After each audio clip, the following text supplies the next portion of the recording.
leave. I'm leaving around like 12. That Like bunch of sands nonsense I through have the to do before hourglass, that. Well, we so can are just the get right days into of it our lives. if you'd like.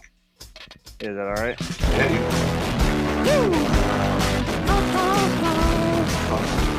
Four, three, two, one. Welcome everybody to the October 10th, 2020 edition of Wisecast. I am your host, Aaron Weiss, alongside the Milledgeville Mamba himself, Bryant K. Stinson. What Dude, how's it hanging over in the desert? It's getting cooler, which is nice. Slowly. That's really it. It's just getting cooler, which is nice. That is nice. I know we talked a lot about weather last week, so I'm just gonna kind of breeze over that, you know. But yeah, you got a lot going on today, so I'm just gonna get right into the intro, and we can just cruise on through this episode. Of course, this is Wisecast, the show where each and every week on your favorite podcast service, Bryant and I talk about the nerdy news we think you need to know about. If you like that, be a part of the show at patreon.com/Wisecast, where you can ask your questions that you want to be aired on the podcast. Still haven't had anyone write in, but you know, I'm praying for next week. Also, Patreon early and uncut. Thank you to our Patreon producer, Chronoslinger. If you don't have any change to toss our way, no big deal. You can catch the show each and every Saturday on Patreon and Sunday on podcast services around the globe. Housekeeping for you. In a few weeks, it will be our guest episode where we talk about a list. I polled Instagram, just like I said I would last week, and the top 10 desert island games won in a landslide. Also, this week's episode will be a little different. We are going to do one article and then spend the majority of the show looking back at this generation of games.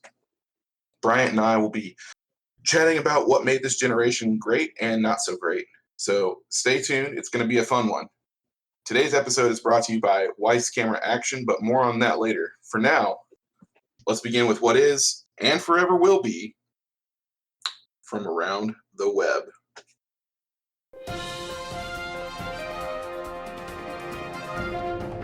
Yee. Let's read the news. Bryant, I'm not even going to ask. I know we have a baker's dozen, but it's only one. Sounds about right. Our lone article comes from Tom Warren at The Verge. Oh, surprise, shocker. We got a Tom Warren article Why from are The we Verge. sponsored by The Verge? You know what? I've asked Vox at least once if we could be a part of their lineup, and they haven't gotten back to me. So, Yikes. Come on, Vox. Come on. Tom Warren writes, Microsoft is working on a, quote, direct browser-based solution, unquote, to bring xCloud to iOS early next year. Sources familiar with Microsoft's plans tell The Verge that the company has been developing a web version of xCloud to run on iOS and iPadOS devices, alongside continuing its work on an app that it hopes will also eventually run on Apple's platform. Microsoft's gaming chief, Phil Spencer, revealed that the company's browser-based xCloud work during a recent internal all-hands meeting. Quote, we absolutely will end up on iOS, end quote, said Spencer during the meeting, noting that he, quote, feels good, end quote, about the company's iOS progress. Quote, there's a lot of quotes in here.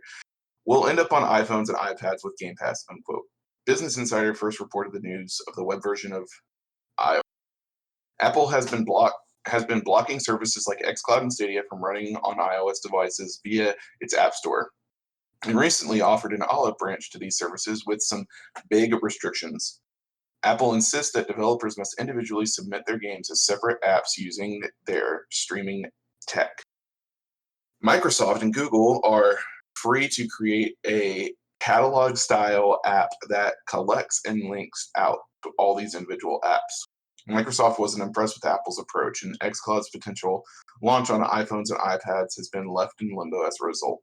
We understand Microsoft is targeting an early 2021 release for web-based version of xCloud for Apple's devices. This browser version would bypass the App Store, just like Amazon is doing with its new Luna gaming service. During the same all-hands call at Microsoft, Spencer also discussed the company's plan for xCloud on PC.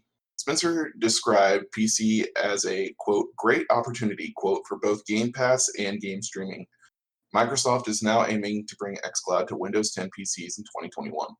The software giant has been testing a preview version with employees for months, and it will debut at some point next year.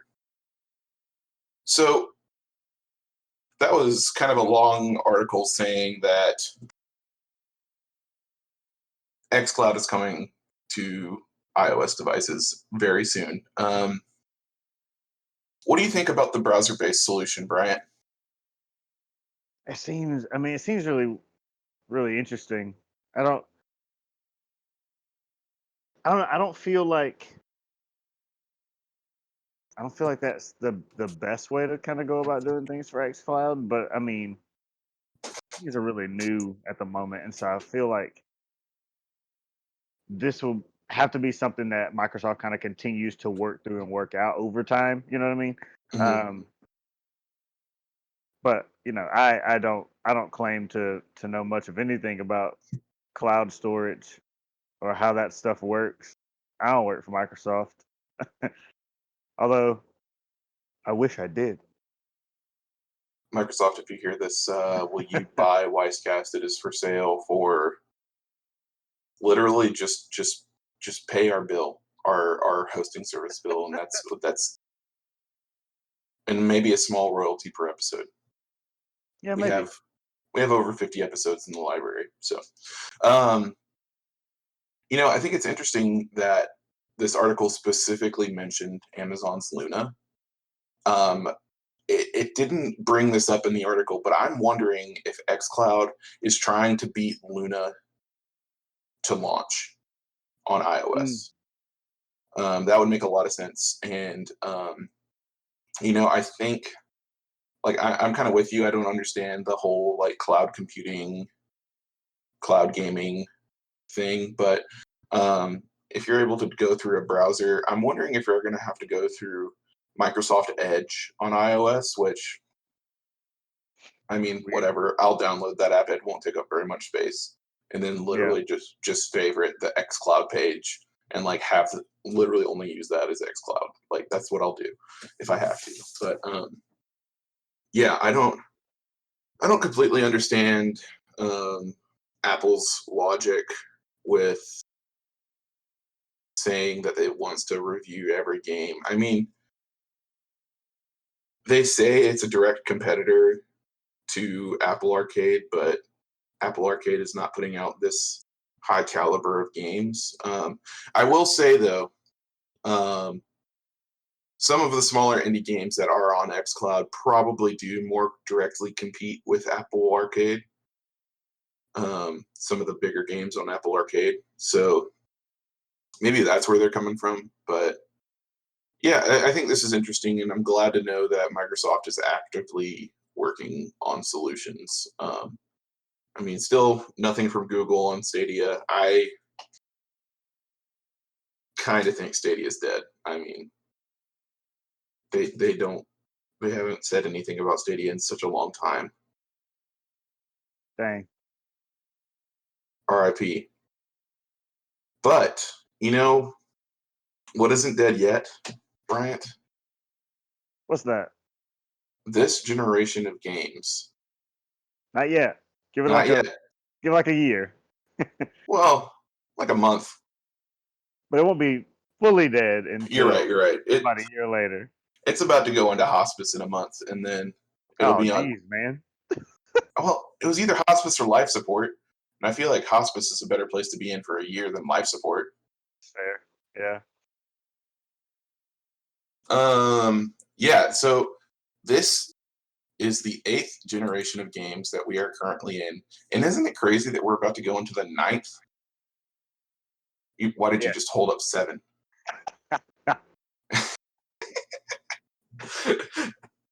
Oh, listeners, if only you could help teach Bryant his numbers. Yeah, yeah. Coming from the guy who doesn't know what a never mind. Ninth generation of games.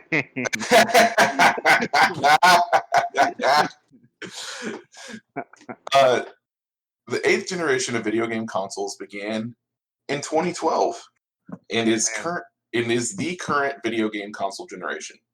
The generation began with the release of the Wii U, and the PlayStation 4 was announced on February 20th, 2013, and it was released worldwide on November 15th, 2013. Microsoft announced the Xbox One on May 21st, 2013, a day that will forever live in infamy. It had its first regional release on November 22nd, 2013. For handheld consoles, the generation began in February 2011. The first handheld was the Nintendo 3DS, and the PlayStation Vita was released in December 2011. It was first available in Western countries in February 2012. It is believed by the video game media that the 8th generation home consoles were to compete with smartphone, tablet, and smart TV gaming markets. Because of this, some analysts believe that the 8th generation would be the last generation of consoles. Boy, were they wrong. Other microconsoles such as the Nvidia Shield, the Steam Box, the Ouya, can't forget the Ouya, and GameStick were attempting to compete in this market. Nintendo officially discontinued the Wii U on January 31st, 2017, in anticipation of the March 3rd, 2017 worldwide release of the Nintendo Switch. The Switch is a hybrid console that acts as both a home console and handheld device. It's unclear if it is a late entry in the early or in the 8th generation of consoles or the beginning of the 9th generation of consoles. Nintendo kind of writes its own book, you know? Yeah, they really do. Like Nintendo were just like, whatever. We lost. Next one. Yeah. Huh. Yeah. So this generation is probably the most active video game generation, or active I've been in a video game generation. I can agree with that. I started playing video games in the I guess the 5th generation or the 4th. Yeah, the 4th with the Super Nintendo. Yeah, I started playing video games then, and obviously, I've been playing games since I was like 3 years old. And you know, as a kid growing up, you might play a lot of video games, but I mean, you're not necessarily as into them as you are like when you're older. I mean, if you're a gamer when you're older. I've definitely bought the most games I've ever bought this generation. I played online the most I've ever played online this generation. This was one of, if not the best console generations of all time, in my opinion. And I never had a Wii U. I own the PS4, Xbox One, and Switch, so I can speak to those. And I can just remember from the get-go that PlayStation 4 was going to be something special. And Xbox had such a rocky launch. Yeah, they did. Which we could definitely talk about. And we definitely will.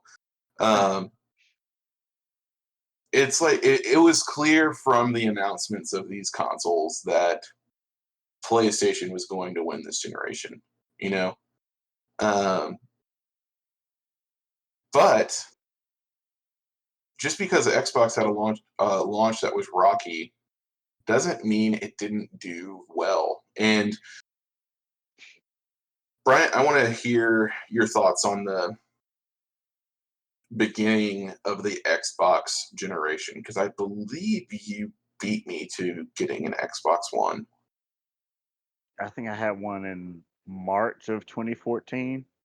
I think. Hmm. Yeah, Yeah. it like man, I just remember there's so many things about the Xbox One that so off of the back of the 360 PS3 generation, Xbox did really well. Um, you typically would think that they would capitalize on that momentum going into the next generation, and they didn't. And I remember there were several things about the Xbox One generation that didn't get it off to a good start. One of the main ones was when they were announcing some of the new features. The majority of the new features that they announced had nothing to do with video games. Um, it's a video game console. Why are you not talking about video game related features? Um, they were talking more about it being kind of an all-in-one entertainment system and being able to record live TV and all of these different things that really it was just so weird to be talking about this with a video game console. Um, the name kind of weird. I mean, Xbox One go from Xbox 360 to Xbox One. It's just not a not the a transition name wise that makes the most sense, especially considering that the like pre-launch name was like the Xbox 720. I'm pretty sure, Hmm. um, which would have made a little bit more sense opposed to the Xbox One. Um, yeah, that was really strange. One of the biggest things that was weird was the Connect was mandatory. Like you had to get a Connect with the Xbox One initially at launch. The Connect was probably one of the worst video gaming decisions of all time. It didn't work that well. None of the Connect specific games were of any kind of quality or note. Not any good.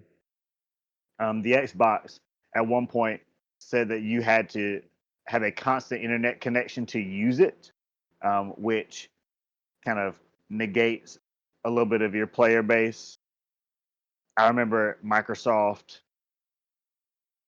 tried to push back against sharing games or buying used games as a part of their platform. Um, that was before GameStop kind of was heading into hospice care, where it is currently. Um, I'm trying to think of some other ones. I mean, it was less powerful than the PlayStation 4 Hmm. graphically, which that is not something that I necessarily put a lot of stock in, but the fact that when they decided to release kind of later iterations of the Xbox One, that one of the things that they made sure to make a crystal clear message was the fact that it was going to be a more powerful console than the initial PlayStation 4. So they kind of recognized the ground that they lost in that way. It was also more expensive than the PlayStation 4 when it first came out.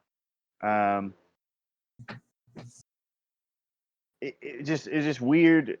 It just kind of this weird thing, which is I think why Microsoft has kind of decided to right that wrong this time around and actually be Hmm. cheaper, at least on the side of the Xbox Series S.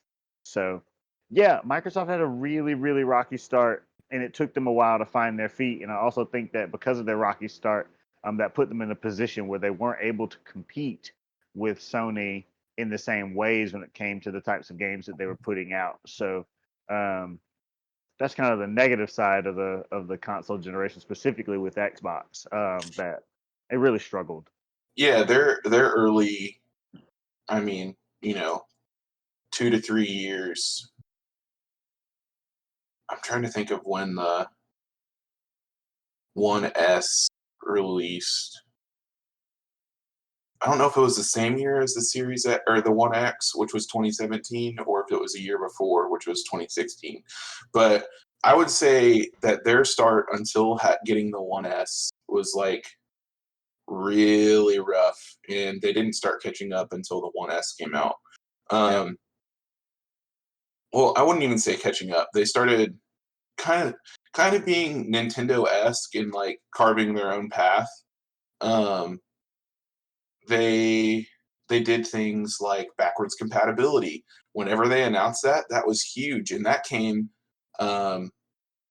like right after the release of Rare Replay, which brought a lot of Xbox 360 games to the Xbox One. That was an amazing launch, and that was just an incredible consumer-friendly move. Ever since the launch of the One S, Xbox has been very consumer-friendly. The head of Xbox changed, went from Don Matrick, who made all of those unfortunate announcements, to Phil Spencer, who is just killing it as head of Xbox. They have shifted to focus on games. They've gobbled up studios left and right. They now have 23. I don't know exactly how many they had at the beginning of the console generation, but it was not nearly that many. I want to say they tripled their amount of studios. Later on the line, Game Pass came along. And even before Game Pass, I don't know if Microsoft was like allowing it, but people figured out that game sharing was a thing. So if I logged in on your Xbox and made it my home console, and you did the same on mine, you and I would be able to share all of our digital games. That was very early found out in the Xbox life cycle, and that was very that is why I think a lot of our friends ended up getting Xboxes. Yeah, I think Xbox, the tale of Xbox this generation is being consumer friendly after a very not consumer friendly launch. They took away Connect, or at least took away the bundle. They sold it separately for a while, but then discontinued it. Didn't even put the Connect port on the One S or the One X. They lowered the price of the Xbox. They did things like Game Pass, where you pay $10 or $15 a month, depending on your tier, and you get access to, a couple hundred games, and that ones that regularly get rotated in and out. But you get all Microsoft first party games day one on Game Pass. They're doing so many things great towards the end of the generation, and I think they have the momentum going into the next generation. But I mean, this story of the generation isn't just about Xbox. There's also PlayStation. And Bryant, I don't know if you want to share again the launch of PlayStation, but it's kind of the complete opposite of Xbox. Yeah, I mean, the long and short is just think about Xbox. Think about what Xbox did wrong, and then be like, well, PlayStation didn't do that. That's basically PlayStation's launch. It pretty much is. They literally had two people on stage with a PlayStation 4 game box, and they're like, this is how you share games on PlayStation. They just exchanged it. And I was like, oh, shoot, slap in the face. Yep. Obviously, I think we've talked about it before, listeners, but Brian and I aren't huge PlayStation guys. We both had them at one point, but we're just Xbox guys. We know Xbox way better, follow Xbox more. The things I will say about PlayStation, and then I'll say about this generation as a whole. PlayStation, just like Bryant was saying, did everything right from the beginning. They made it easier for developers to make games for their console. They made their console all about games from the beginning. They made it competitively priced. They made it consumer friendly. They really worked on PlayStation Network so it could actually compete with Xbox Live. But like I said, I'm an Xbox fanboy, so Xbox Live is way better. They did first party games correctly, and I mean, just killed it on the first party front and on the third party front. Like, um, Call of Duty shifted allegiances from Xbox to Sony midway through the generation. The I mean, they had huge third party launches. Like Destiny came out with a uh, special edition PlayStation 4 when it launched in 2014. Um, there's just so many things that PlayStation did correct. But things that apply to both are, I mean, digital games just exploded this generation for consoles. I mean, they've always kind of been a thing like on PC, and they were obviously a thing in the previous generation before, but they were popularized, I think, this console generation. For it's becoming more about convenience how you get your games. I know a lot of people still prefer physical, but 99% of my games are digital. And Yeah, same. it's just so easy to close one game and open the next game that I want to play. Yeah. And oh, that kind of brings me into another feature of this generation. About I forget what they're calling it or what it's called. Where you can leave a game open. Oh, suspended games. You can leave a game open Netflix, watch it for a little bit, and then come right back to it. It's awesome. Obviously, it doesn't work with like online games where you have to connect to servers, etc.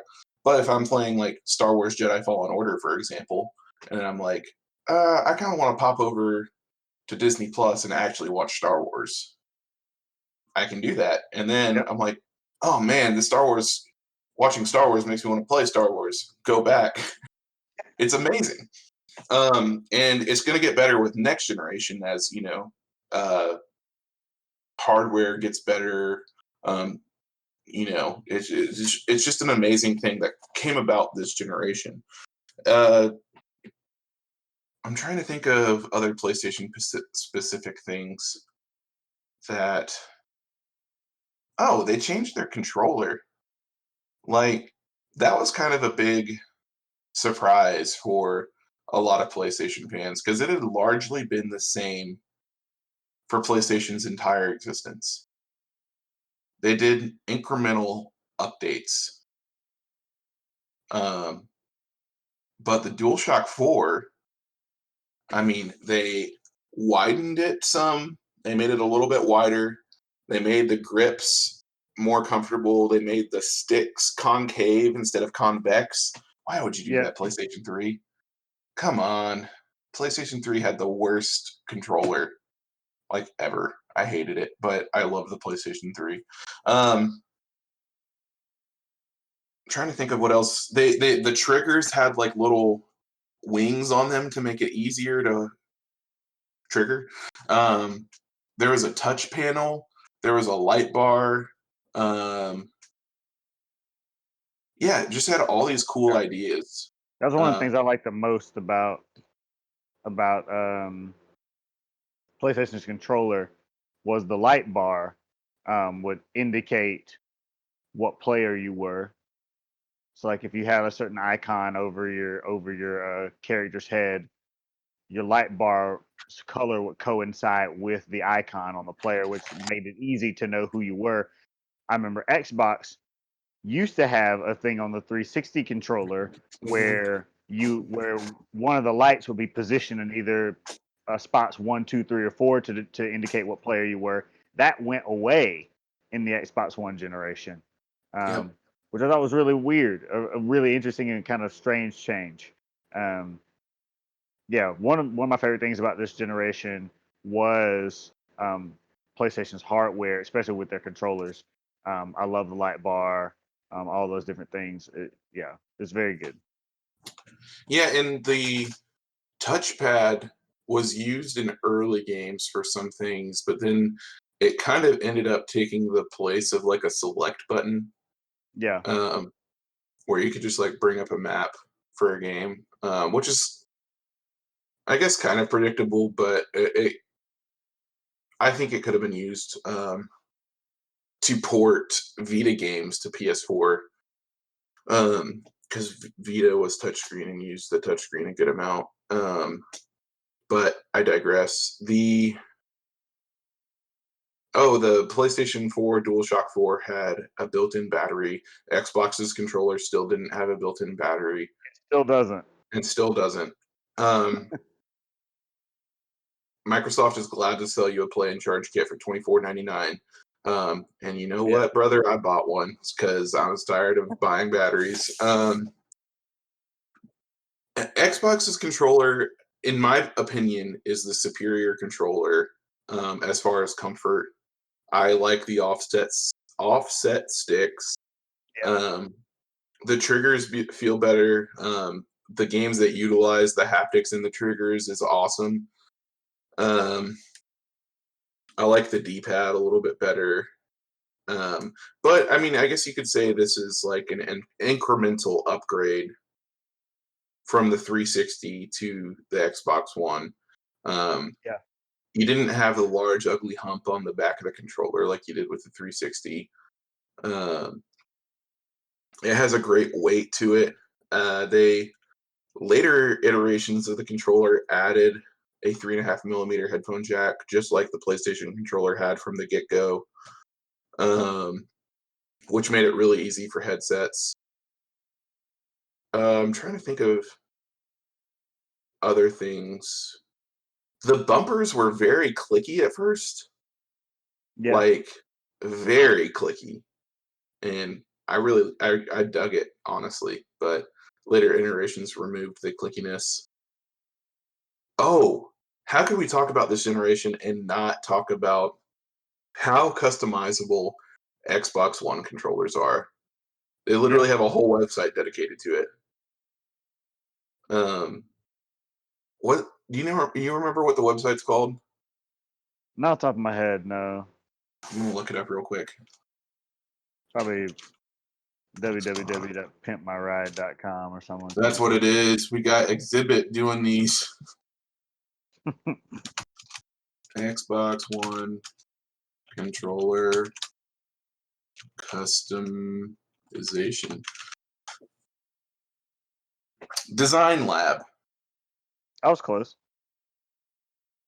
Yeah, so you can go to Design Lab or xboxdesignlab.xbox.com and design your own.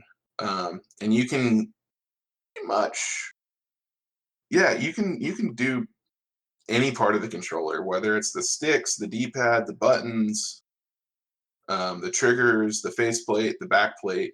There are so many. I will say it is a little bit more expensive than um well actually if you just start with a standard controller it's not more expensive, but if you want to get like a camo controller and customize that or a shadow controller and customize that it does become $10 more. um but yeah, you can customize literally any part of it, and I think it's so cool. I haven't done that, but I do have a special edition Xbox One controller. It came out with Halo 5.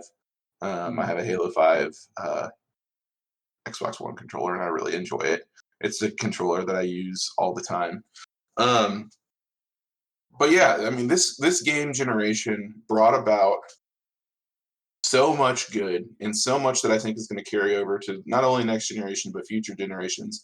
But Bryant, it also brought a lot of not so good, like the rise of microtransactions. Oh my word. I'm Oh my trying to god. I'm trying to think. This kind of culminated in like what 2017. Like this is like when people were like, "Oh, come on, screw this." Yeah. Um, I mean, I think the most infamous culprit is Battlefront 2. Yeah. Um, Destiny had a lot of hate for it. Um,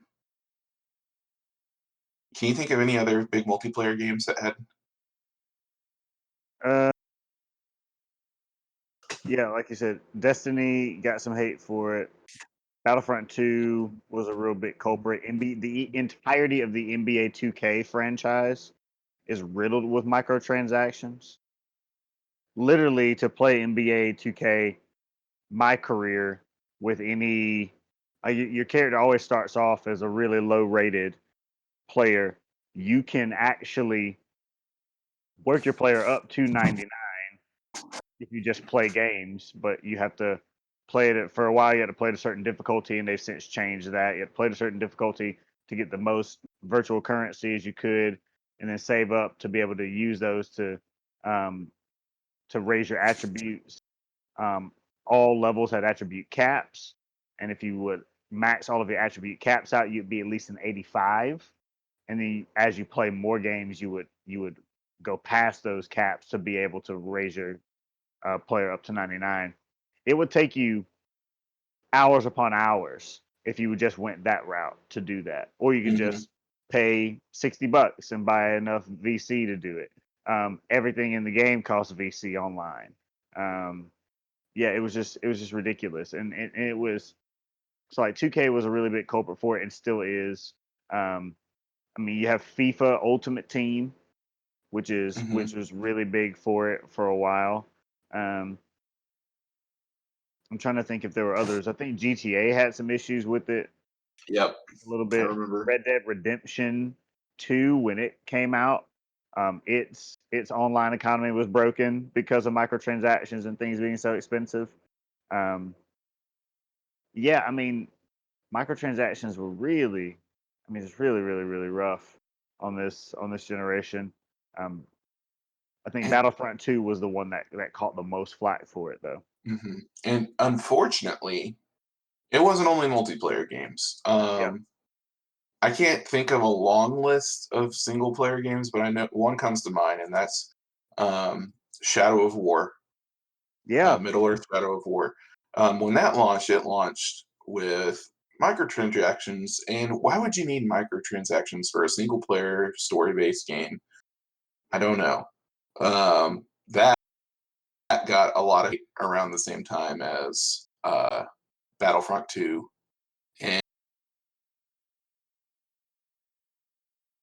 and 2. yeah, Actually, Bat now is like really, really genuinely good game. Uh,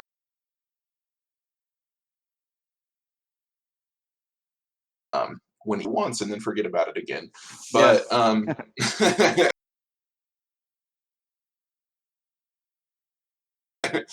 friends that would play it. Maybe, Brian, you want to play it? Yeah, yeah, why not? Why not? Why not? I Yeah, why mean, not? I hardly ever see you on Xbox anymore, but I know you're really busy and you're 3 hours different than me. But Well, my we Xbox can find also time isn't to line here. up. My Xbox also isn't here yet, so Oh, right. it's actually should be here within the next few days, if not today. We'll see. Very nice. That's why I don't ever see you online anymore. Yeah, that's the reason. Yeah.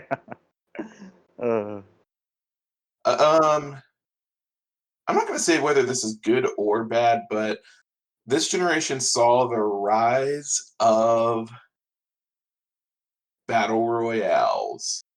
For yeah, those that don't know, battle royales are a subsect of shooter games. Well, it's kind of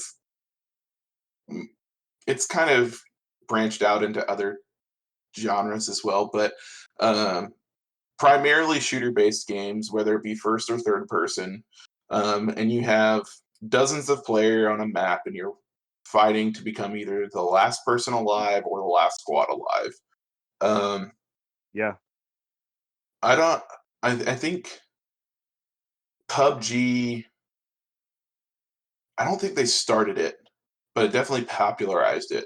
And Fortnite ultra popularized it. And then about a year after Fortnite, Apex came around, Apex Legends, and those are like the big three right now. With Warzone being Call of Duty, Warzone being a fourth. Call of Duty was kind of late to the whole battle royale. yeah. Um, Warzone. Warzone now, and then now a Fall Guys. Oh yeah, I forget Fall Guys is a battle royale. It is, yeah, it is a battle Um royale. yeah, and then you also have games like Tetris 99, Mm-hmm. Mario 35. Mario Those are 35, yeah.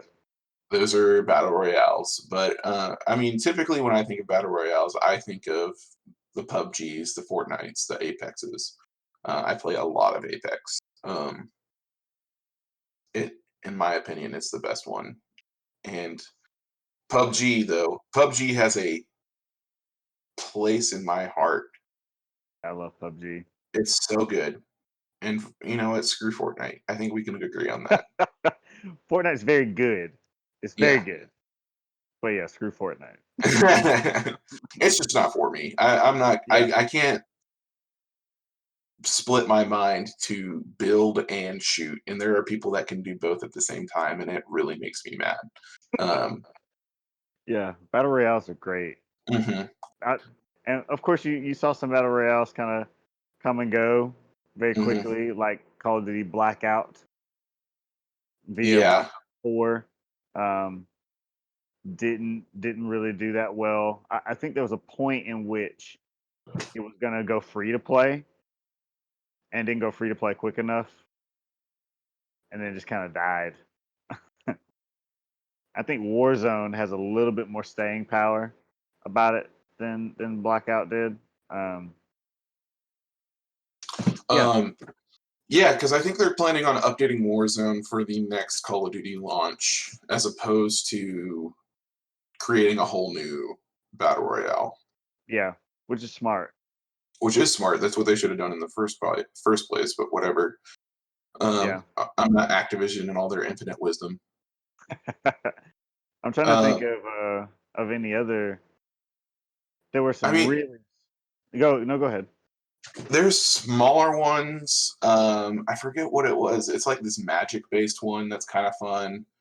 Um, High Res Studios came out with one. Realm Royale. Um, Cuisine Royale. shoot, yes, Cuisine Royale. There's some ridiculous ones out there. What's the one from Battlefield called? Fire something. Yeah, Fire something. Honestly, that one had a lot of potential, but kind of fell flat. Um, Firestorm. Firestorm. I love Battlefield. I played a lot of Battlefield 1. I haven't played as much Battlefield 5 because it's not as good as Battlefield 1. Um, but yeah, Firestorm had a lot of potential, and I think they made it. And this is going to sound strange, but I think they made it too much like Battlefield and not enough like a battle royale. Hmm. Um, yeah, I it just something just didn't click for me there. But yeah, Battlefield is a great game. Um, they came out with a bunch of Battlefields for this generation. There was Yeah, they did. Battlefield 4, Battlefield Hardline, which I never played, Battlefield 1, which is just oh my gosh, it's so good. It's masterpiece. Battlefield 5, which is not so much of a masterpiece. Although, honestly, I don't know exactly what changed because it doesn't feel that much different than Battlefield 1. I think Battlefield 1's setting is just a little more compelling because no one Yeah. has ever seen a World War One first person shooter. Um, I think another thing that this generation saw the rise of is it gave birth to a new genre of games, which is what the battle royale kind of video game. It's like the battle royale genre is kind of like a subgenre within this one, which is the games as service oh genre. yes. Um, so like you release a base game, and you give it enough room to continue to build upon it as time goes on. So they treated Battlefront 2 as such, obviously Fortnite, PUBG, Destiny. Destiny was the big one, very successful. Destiny 2. You have the Division and the Division 2, kind of as games of service. You had the failure from BioWare that names escapes me right now. Anthem. Anthem, yeah.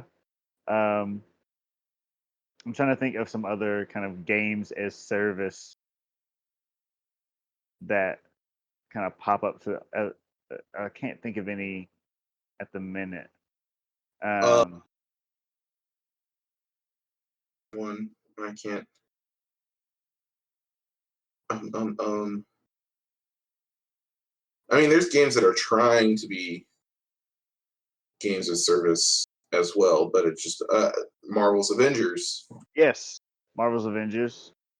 Yeah, those are all the big ones that come to mind. And Brian, I could be a little off base here, but while yes, this came to a rise and was popularized this generation, they've been around for a while. So I mean, with World of Warcraft and other MMOs. I guess I should say games as service on consoles. Yeah, exactly. I think once things like that hit consoles, they become very popular because more people have consoles than gaming PCs. Although it might be evening out nowadays. The games as service, and here's what I wanted to say about games as service. I think it doesn't bother me as long as the game itself doesn't have a high entry price.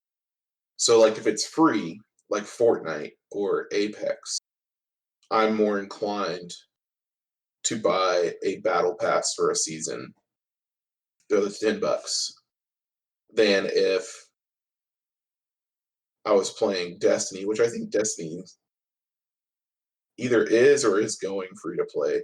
But it is. It's going free to play. There's also one more that was free to play that is very similar to Destiny. That's name escapes me right now. Warframe? Yes, Warframe. Yes. That's excellent as well. Another kind of thing in the same genre. Yeah. If the entry cost is low or free, I'm more inclined to throw money towards it.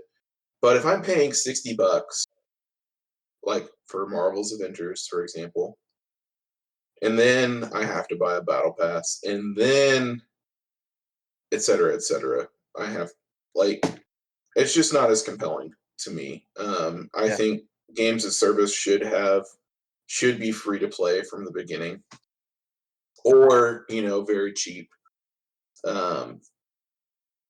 Like, I've heard Marvel's Avengers has a really good campaign, but I'm not interested in the multiplayer component. I don't think those kind of games as services.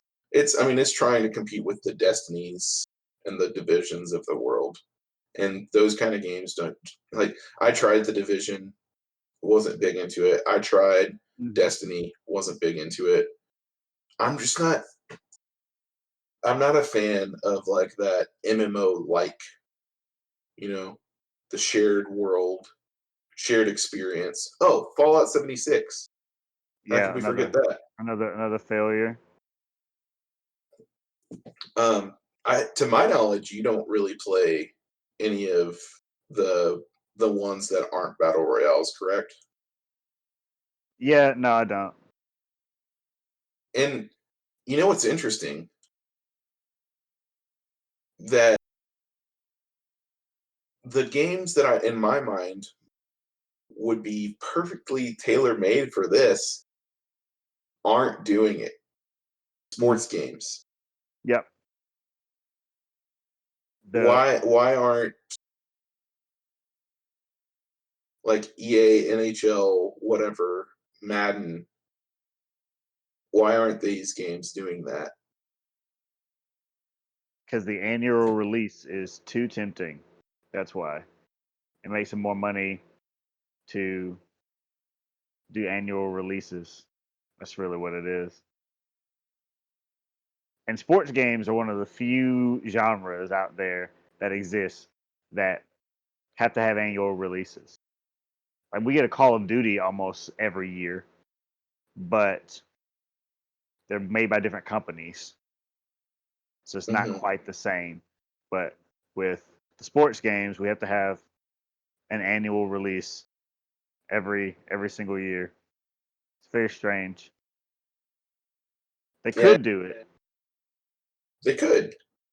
And I think people wouldn't be so mad about the microtransactions in 2K if they took off the cost of entry, Yep. the $60, and just call them seasons. I mean, that's what most other things are doing.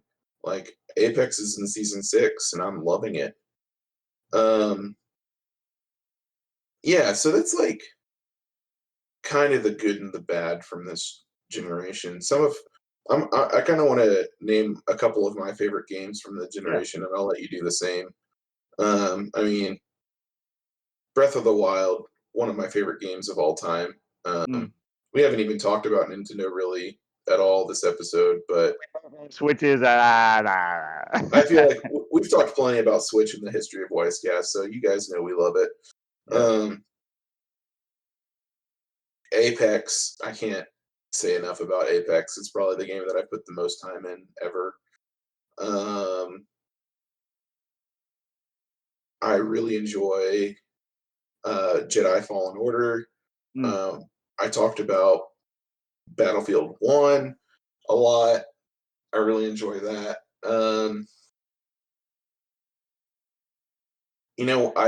I named my top 4 games of the generation on Twitter the other day, and I left one out. I should have exchanged it with something, but I can't remember what the game I should have exchanged it with was. So that's not helpful at all. Really like Mario plus Rabbids on Switch. Check that out. Yeah. Um, PUBG, great game, incredible game. That's all that's coming to mind for right now. There weren't really. I mean, something that made me kind of sad about this generation is that there weren't really any huge RPGs that like sucked me in like Fallout New Vegas or Skyrim did for the previous generation. Yeah. Um, I mean, Breath of the Wild is not exactly an RPG, but it's not an RPG um, Action adventure game. with RPG elements. Yeah. Um, so that is the single player game that like sucked me in, and I just couldn't put down. Um, but yeah, Brian, what are some of your games of the generation? Yeah. I mean, I got to the Switch party a little bit later, so um, for me, Breath of the Wild is up there. I've really enjoyed playing Breath of the Wild. Animal Crossing is also up there for me. Um, really enjoyed playing that. PUBG, The Witcher 3, Mm, um, Sekiro Shadows Die Twice, which won Game of the Year in 2019. Very good game. Highly recommend if you haven't played it and like playing kind of these very like difficult, punishing games. That's up there for me. Um, I'm trying to think of any others that are specific to this generation that I got to sink some time into. Um, I think I didn't get to play a whole lot of God of War, but I did play some, and it was very good. It was very good. I enjoyed it. Um, yeah, I mean, there's just kind of a few there from me. Some of my favorites, and I'm sure that, you know, 2 weeks later when we're doing a different episode, I'll think of one that I can't believe I left out. But those are some of mine. You know, speaking of Sekiro, we didn't talk at all about Soulsborne games We and did it. like their like rise to prominence. I didn't even say Jedi Fallen Order. I love that game. How's that not on my list? It is now. Here you go. One of my, or actually multiple of my students love Soulsborne games. And I also love Soulsborne games. yes, yes, you do. And I've been told by said students that if I like Jedi Fallen Order, I need to play Sekiro. And I don't believe them. And I'm not going to play it because Jedi Fallen Order is the only, quote, Soulsborne game, unquote, that I will ever play because I like Star Wars. But there's so many good Soulsborne games. So many good ones. So many. Caring. I mean, I think Sekiro is excellent. It is a very fun game, a very well polished, very good experience, like from a video game standpoint. It is very difficult. That's one of the things about Sekiro is that it is a very difficult kind of like punishing game, but it's very, very good. So I love playing it. Yeah, you know, I've been told that the appeal of Soulsborne games is trial and error and getting to the point where you get good at Yep. the game. And you know what? If I'm not good from the beginning, screw that. I get too You're good from frustrated. the Were you good from the beginning in Jedi Fallen Order? Because some of those sections in that game are hard. It's true, and you know what? I wasn't, but I was willing to persist because Star Wars. Um, Wait till Jedi Fallen Order 2, and that'll be the next, or whatever it's called. That'll be the Yeah. next, quote, Soulsborne game, unquote, that I'll play. Um, That's you know technically not what? even a Souls boring game. It's a Souls light game, but Yeah, whatever. you're right. It's a Souls-like. You're right. Thank you for correcting me. Weissgoss.com/you're-wrong. Before we get into 20 questions real quick, I have a game in mind. Let's hear a word from our sponsor. Not my case study. That's not what we're looking at. Not my homework. That's definitely not what we're looking at. I pulled up the wrong document. Oh, Bryant, do you like being entertained? Yes. Do you like movies? Yes. Do you like being able to listen to podcasts? Yes. Boy, do I have the thing for you. Weiss Camera Action has officially left the concept stage and is in full development. Each week, my brother Alex, my friend Will, and I will be watching a movie from either a series or a director's filmography, reviewing it and ranking it. That being said, it's official. The first series we will be reviewing is Pirates of the Caribbean. So, we will watch one each week, review it, and rank it. The show lends itself to lots of banter and comedy, so be sure to catch it really, really soon on podcast services around the globe. I'm just kidding. I don't know if this. I don't even know if this is ever coming to fruition. I'm not gonna lie. Oh my god. I'm just kidding. It is. It's coordinating schedules. You know how it is. Yeah. It's a whole thing and a half. But this week I have a game for you to guess. Didn't I guess last week? Yes, you did. I mean, Dang. if you're really excited about it, I can guess. Like, I has one. okay, It's here in front of my eyes. okay. You're really excited about it. I'm all about initiative, Bryant. And you know what? Was this game released before January 1st, 2010? Yes. Was this game released before January 1st, 2000? No. Was this game released before January 1st, 2005? No. All right, sweet. Um, is this a PlayStation console exclusive? No. A Nintendo console exclusive? No. Is this game an exclusive? No. Or was this game developed in America? Yes. Okay. Let's get some genres going. Does this game? Oh, is this game played from the first-person perspective? Yes. Okay. Was this game published by EA? No. Is this game an RPG? No. Okay. Is this game a shooter? No. Okay.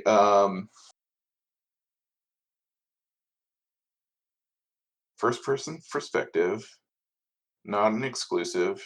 Well, I said first person perspective. The perspective doesn't really matter for this game. Interesting.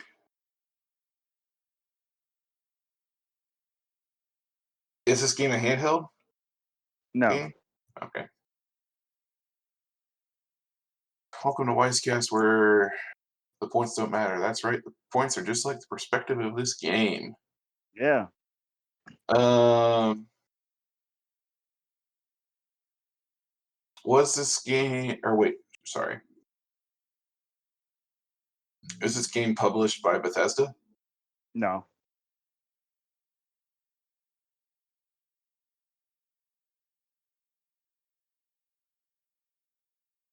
Do. Is this game a puzzle game? No. One more than a hint.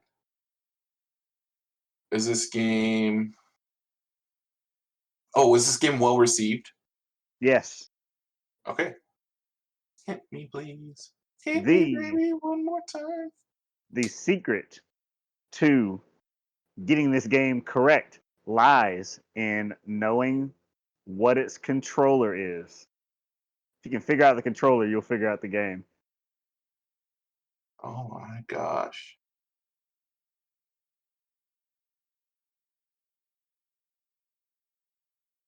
Has a. It's not a console exclusive. Apparently has a special controller. Hmm. Perspective doesn't matter. Is this a music game? It is a music game. Okay. Uh, part of a series? Yes.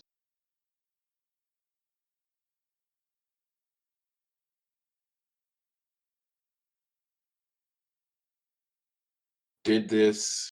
Oh, can you be a part of a band in this game? No. Okay, good, good, good, good.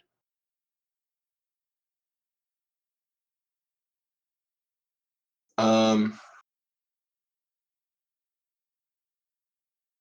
I think I know what it is, but I want to ask one more question. Okay. Um, this is a good one, by the way.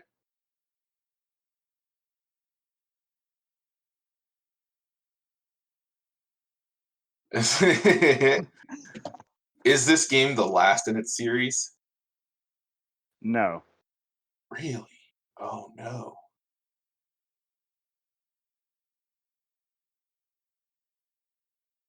Like the specific one that I'm trying to get you to guess, you're asking, is it the last one in its series? Is that what Yeah. you're asking? Or the latest one in its series? No, it's not.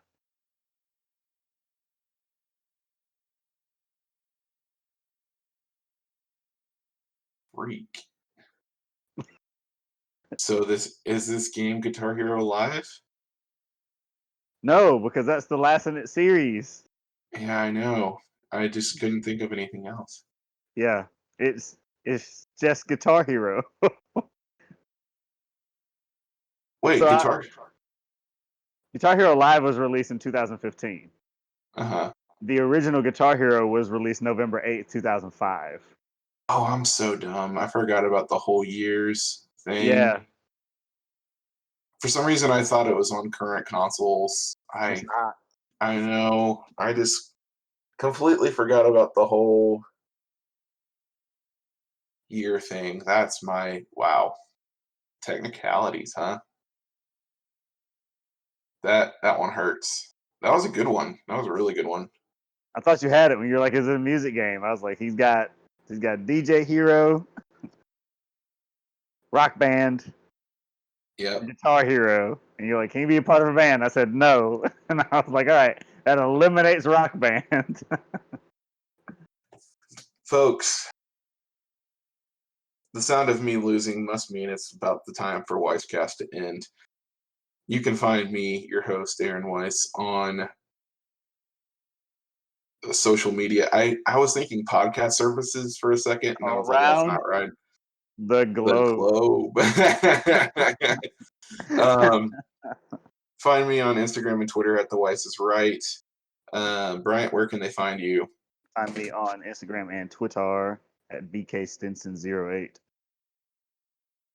This has been a very special episode of Weisscast. Folks, if you like that, please consider supporting us on Patreon, patreon.com/Weisscast. Help keep the lights on. We will be doing episodes very similar to this in months that have 5 weekends.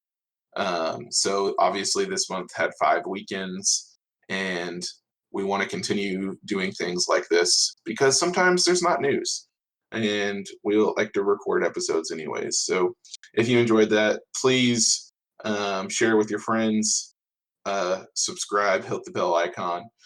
I don't think there's a bell icon, but enjoy this outro song that I haven't chosen yet, and let me know how it is. Waluigi time! Peace.